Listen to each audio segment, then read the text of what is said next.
ईश्वरपुर नवनिर्मित शिव मंदिर प्रतिष्ठा उत्सव अनुष्ठित हो जाइछि।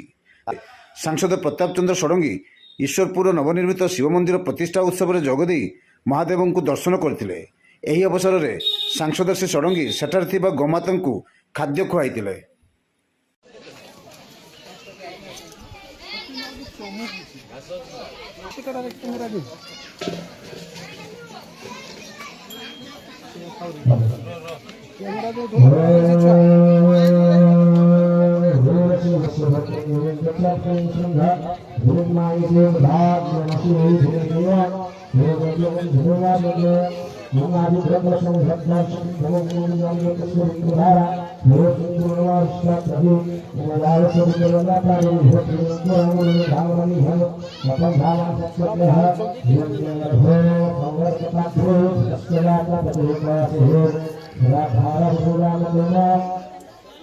पार्टी की गले